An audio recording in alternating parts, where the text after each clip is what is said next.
Hello, everyone. I'm Charles Laughlin from BIA Kelsey, and I'm here with Daniel Eckert from PwC, Price Waterhouse. Do you still call it Price Waterhouse, or is it just PwC? It's PwC or PricewaterhouseCoopers. Okay.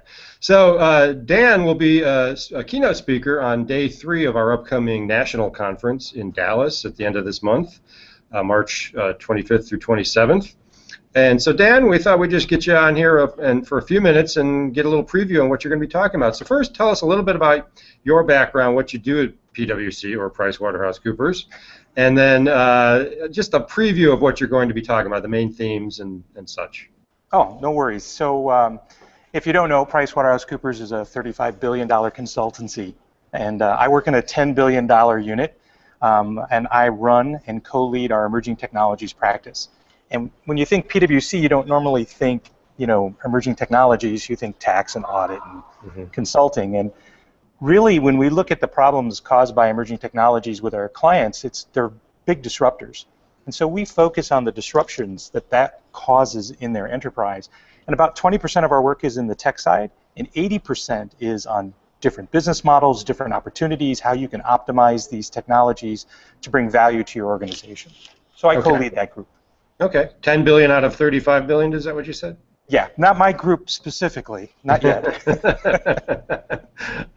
Okay, but the practice area. Okay. The practice area, yes. Gotcha. Okay, so how are you going to apply that to the national conference? So one of the things, we talk about mobile technology, and it's usually defined as that device that brings together place and space, and they put them in your pocket. And but when you think about it that way, it really fails that definition to capture its real potential. And there's a new technology that's becoming enabled because of the mobile device that is really disrupting advertising. Some people call it geolocation, but really it's the combination of that device being a sensor and a collection of passive data that knows a ton about you. And you drop it into the cloud, and they have these things called context-aware intelligence engines. And they do predictive behavior analysis on and anticipate the needs of what it is you as a user might want to have at that moment. And I'm going to talk a lot about this context-aware system and really how it's changing advertising and how companies can leverage that to their benefit, because it really focuses in on truly driving hyper-local types of engagement with users. Okay, so this technology, this location-aware technology and all the engines behind it, how far down the road are we with this? Is this... Well, you're actually seeing it today. You see it in products like in Google Now. You'll see it in predictive analytics and in types of weather applications that you're seeing. So you're seeing pieces of it, and some of the more advanced advertising platforms are starting to recognize the value. And that missing piece to the puzzle is really geolocation. And when you add that to the personalization data that they've collected about you, or they've formed a profile, you can actually get true attribution with this type of technology. And that's what the big thing, and this is why everybody's excited about it. Can you quantify what that means? Have you quantified it in dollar terms, in terms of, once this sort of hits full stride? Not anything that I can share. Okay. But I can say that I was talking to a gentleman from the UK here in Barcelona at Mobile World Congress, and they were talking about this year that online advertising in the mobile space is going to match what offline advertising is going to hit. It's at the 50% point sometime this summer. That's insane. That's a tremendous amount of money that's going into these platforms, and realizing the revenue dollars that are coming with it. It's a true way that we can measure this. So it's coming. Can I give a dollar amount to it yet? No. Okay. It's a large dollar amount, though. It will be a very large dollar. Will this essentially subsume most other forms of advertising, or is that overstating? No, it's going to. I mean, eventually, probably. You never know. But I do know that it's going to augment it. It's going to add new ways to do couponing. It's going to change the way that you engage in a community. The users themselves don't want to be barraged with these types of messages.